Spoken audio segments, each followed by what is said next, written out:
Guys, welcome back to my channel. My name is Shreya. और अगर तुम लोग सोच रहे हो कि ये डॉल क्या कर रही है, मुझे भी नहीं पता। मैंने सोचा बस इंट्रो के लिए डॉल रख लूँ, तो मैंने रख लिया। अब इसको साइड में रखते हैं। तो सबसे पहले अगर आप मेरे चैनल पे नए हो, प्लीज़ वहाँ पे इतना ज़्यादा प्यारा सबसे सब्सक्राइब का बटन जो दिख रहा है ना, उसको दबा दो। जल्दी दबाओ। दबा दिए? थैंक यू अगर दबा दी होगे। बहुत सारी पप्पियाँ अगर आप लोगों ने सब्सक्राइब का बटन दबा दिया होगा तो। सो कल मैं आई नीचे से राउंड मार के अपने बिल्डिंग में। मैं फ़ोन देखती हूँ, यूट्यूब खोलती हूँ और मेरे 12 से 21 सब्सक्राइबर हो गए।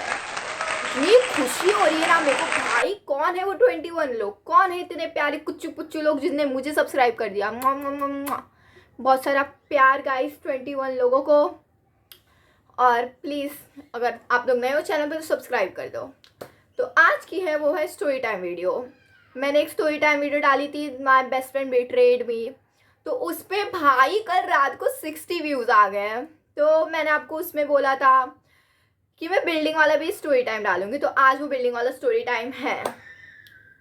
और मेरे को नहीं पता कि मैं अच्छे से एक्सप्लेन कर पाऊंगी या नहीं, पर मैं बहुत ज़्यादा कोशिश करूँगी एक्सप्लेन करूँ, क्योंकि बहुत ज़्यादा पुरानी बात हो चुकी है।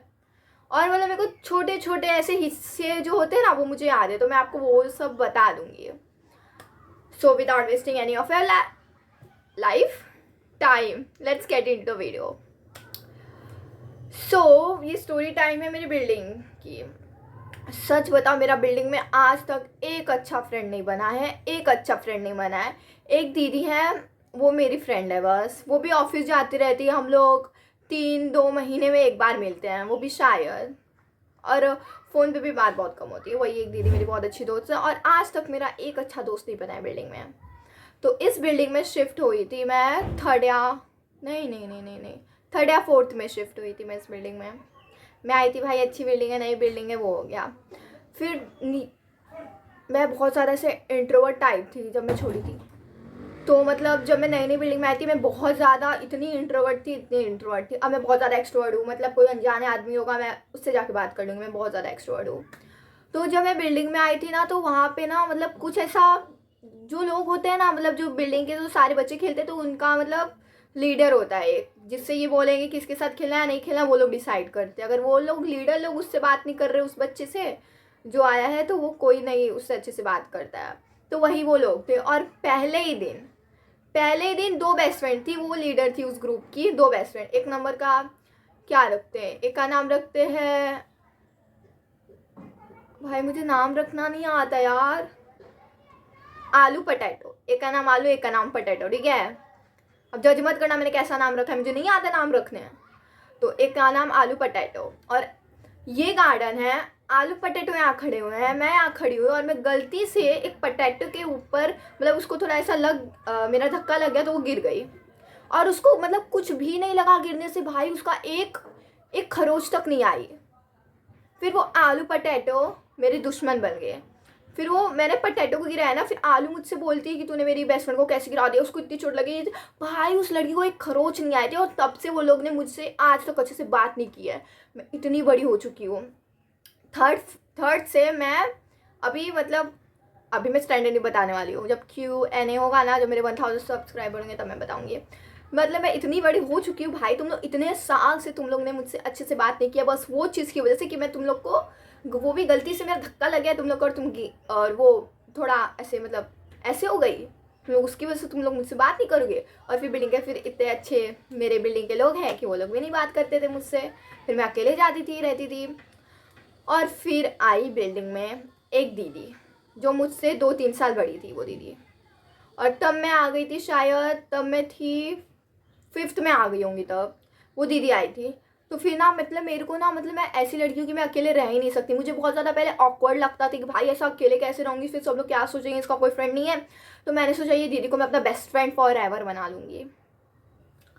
तो फिर वो दीदी से मतलब मैं ऐसे से बात करने लगी। फिर वो दीदी मेरे को बुली करने लगी थी भाई। पता नहीं, एक लड़की जिसका नाम चिंपैंजी रखते हैं, वो उस दीदी की बहुत बड़ी चमची थी। और वो जो दीदी को बोलती वो सब उनको अच्छा लगता, मतलब उनको ऐसा लगता कि ये सच ही बोल रही है। फिर पता नहीं हम लोग में कुछ भी ऐसा झगड़ा होता, तो पीछे साइड ले जाके ऐसा कोर्ट बनाते, कोर्ट में दीदी जज रहती और मैं यहाँ खड़ी रहती, वो चिंपैंजी यहाँ खड़ी रहती। फिर पता नहीं यहाँ वकालत पता नहीं क्या तो ये सब किया जाता था भाई, ये सब क्या था, और मैं वहाँ रो देती थी। मैं बचपन में इतनी बड़ी रोती रही थी, इतनी बड़ी रोती रही थी, मतलब मैं अभी भी बहुत ज़्यादा रोती हूँ। मतलब मेरे को पता नहीं, मैं किसी से झगड़ा करती हूँ ना, मतलब मेरे को रोना नहीं आता है तभी, मतलब मेरे को रोना नहीं होता तभी भी मतलब अपने आप आंसू निकल जाते हैं। मेरे को नहीं पता ऐसा क्यों होता है, पता अगर आपको इसका रीज़न पता हो ना तो प्लीज़ कमेंट में बताइएगा। तो मतलब वो मतलब पता नहीं क्या जज, वो भी तुम लोग को पता ही, वो चिंपैंजी के साइड ही हमेशा रहती थी वो दीदी, और मेरी साइड नहीं रहती थी, और मैं रो के आवाज़ आती थी।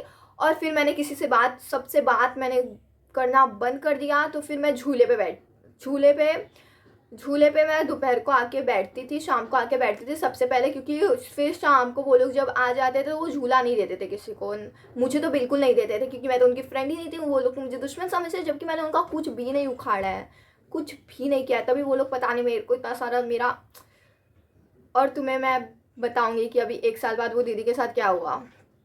और फिर ना तुम्हें पता है, जब मैं झूले पे बैठती थी ना, मतलब मैं 5 बजे गई हूँ गार्डन में, मैं झूले पे बैठी हूँ, वो लोग 10-5 मिनट बाद आ जाएंगे, झूला मांगने लगे, और मैं नहीं उतरूंगी। मैं यहाँ झूले पे बैठी हूँ, वो पीछे खड़े होके फिर ना अपने पैर, ये जो होता है ना ये पैर, पैर से बहन मेरी पीठ पे मार रही है बहन। वो तुम्हें पता है वो एकदम हेल्दी है, ऐसी ऐसी उसका मतलब एक झापड़ खाओगे एकदम लाल हो जाएगा। और मतलब मैं बचपन में बच्चों की स्किन इतनी ज़्यादा सॉफ्ट होती है, मतलब मेरे को ऐसा कोई टच भी कर लेता था एकदम लाल हो जाता है, अभी भी होता है। पर वो मुझे इतना तेज तेज मार रही है और मैं रो रही हूँ, और कोई कुछ इतने सारे बच्चे कोई कुछ कह भी नहीं रहा है, उनको तो अच्छा लग रहा है भाई ये मार खा रही है। मैंने कहा ब्रो, और फिर तुम लोगों के मम्मी पापा को क्यों नहीं बताया? मम्मी पापा को बताएंगे, मम्मी पापा कहेंगे नीचे ही मत जाओ, घर पे खेलो, तुम्हारे 2-2 छोटे छोटे भाई बहन है। मतलब गाइस मेरे 2-2 छोटे भाई बहन है, और वो मेरे एज में इतने छोटे हैं मुझसे, मैं इनके साथ क्या खेलूँ, उनको कुछ समझ भी नहीं आता है। Bro are you serious? मैं इन दोनों के साथ खेलूंगी?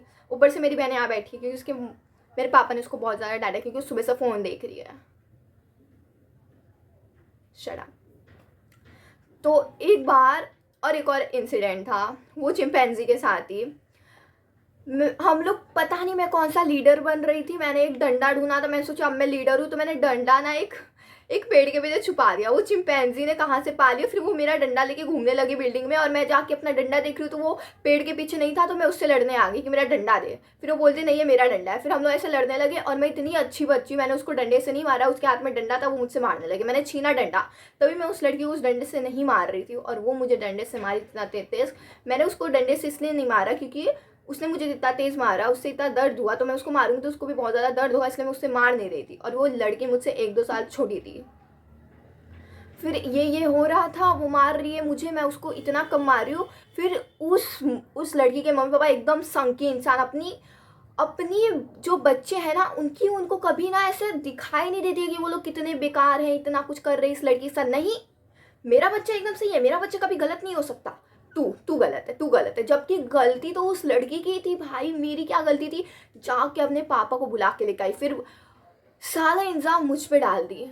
बोलती है ये डंडे से ये मुझे मार रही है, जबकि ये डंडा मेरा है, मैंने मार रखा था। सब उसने अपना सब कर दिया, और मैं रो रही हूँ।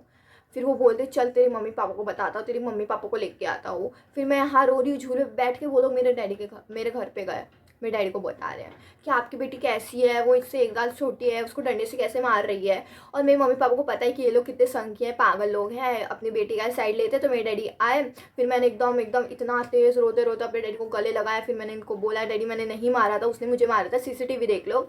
और तुम्हें पता है लड़ाई के वक्त जब डंडा मेरे हाथ में आया, किसी को इस डंडे से चोट ना लगे, तो मैंने अपनी बिल्डिंग के बाहर डंडा फेंक दिया, और वो डंडा जाके गटर में गया। ये सब होने के बाद जब मेरे डैडी आए ऐसा ऐसा करके ना, मैं रोने लगी, तो सब सॉर्ट हुआ। फिर मेरे को डांट वाट नहीं पड़ी, उसको भी डांट नहीं पड़ी, उसके मम्मी पापा उसको थोड़ी ना किसी से डांट खाने देंगे या खुद डांटेंगे।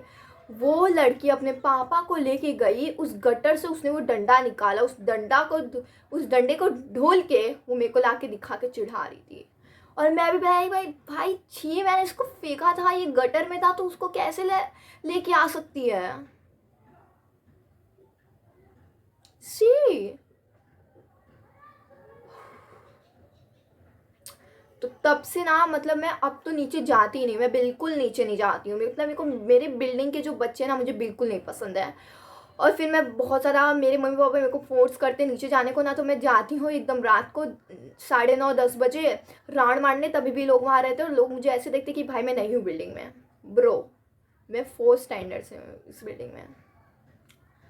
तो यही थी आज की स्टोरी। मुझे नहीं पता ये स्टोरी है या क्या है, मैंने बस ये सब बताया कि ये सब हुआ है। मतलब और भी बहुत सारी चीज़ें हुई हैं पर मुझे याद नहीं आ रही हैं। और तुम्हें पता है वो दीदी, तुम्हें पता है वो दीदी के मतलब ऐसे घर वाले अच्छे नहीं थे, उनके घर में हमेशा झगड़ा होता रहता था। वो जो दीदी के पापा थे ना, वो उसकी मम्मी को बहुत ज़्यादा ऐसा मारते थे, और एक बार उन्हें खिड़की का कांच तोड़ दिया था और वो नीचे जाके गिर गया था। और फिर जो वहाँ पे एक अंकल को लगने वाला था पर वो बच गए। फिर पुलिस के से सब हुआ था। फिर ये वो दीदी जो है ना, उनकी तीन, एक भाई था और दो बहन, और दीदी सबसे बड़ी, और एक मम्मी पापा, ये सब पाँचों इस बिल्डिंग से हम लोग ने उनको निकाल दिया इन लोगों ने, क्योंकि ये लोग बहुत झगड़ा उगड़ा करते थे। तो फिर ना मेरे बाजू में एक ट्यूशन है, तो वहाँ पे वो दीदी आती थी और वो बहुत अच्छा पढ़ती थी। और फिर मालूम पड़ा, इसको 1-2 साल हो गया कि वो दीदी अब नहीं रही हैं। उसकी मम्मी पापा में कुछ झगड़ा हुआ था, उसकी मम्मी अलग जाके रहने लगी, और वो पापा, और जो है ना उसके पापा के साथ वो दीदी रहती थी, और फिर वो मरी पड़ी मिली, और सब लोग कहते कि उसके पापा ने उन दीदी को मार दिया। बाप रे, मतलब मैंने ये सोचा, मैंने कहा ब्रो, जब मैंने ये सुना ना मेरी हार्ट बीट तेज हो गई कि भाई अब ये लड़की मुझे इतना बोली करती थी और आज ये इस दुनिया में है नहीं। और उसकी मैंने फ़ोटो सब देखी पर मुझे अच्छे से देखने नहीं दिया क्योंकि मैं बहुत ज़्यादा छोटी थी ना, 5th में थी 4th में थी पता नहीं, पर मैं छोटी थी ब्रो। मतलब उसने मेरे साथ जितना भी गलत किया यार, पर ये तो नहीं होना चाहिए था यार उसके साथ, बहुत ज़्यादा बुरा लग रहा है मुझे। एनीवेज, तो इसलिए मेरा बिल्डिंग में कोई फ्रेंड नहीं है, एक भी फ्रेंड नहीं है मेरा। एक दीदी फ्रेंड है मेरी जो कि बहुत अच्छी है, प्यारी दीदी, पर वो दीदी से मैं ज़्यादा मिल नहीं पाती। और मेरे स्कूल के फ्रेंड बहुत ज़्यादा अच्छे, पर वो यहाँ से बहुत ज़्यादा दूर रहते हैं, तो इसलिए वो आते ही नहीं है मेरे साथ बिल्डिंग में खेलने। तो अगर आपको ये स्टोरी अच्छी लगी प्लीज़ लाइक और सब्सक्राइब कर दीजिएगा। इतना प्यारा बटन है सब्सक्राइब का, आप क्यों नहीं करते हो? वीडियो पूरी देखते हो तो आपको सब्सक्राइब भी तो करना चाहिए ना, तो कर दो। और प्लीज़ कमेंट में मुझे बताना कि लड़ते वक्त अपने आप आंसू क्यों आते हैं, और अगर आपके भी कोई बिल्डिंग में फ्रेंड नहीं है और कोई रीज़न है क्यों नहीं है, तो वो कमेंट में बता दीजिए। अगर आप अपनी बात बताएंगे किसी को तो आपका मन हल्का होगा, और मैं कोशिश करूँगी हर कमेंट का रिप्लाई करने की। Okay, bye bye, see you tomorrow and lots of love.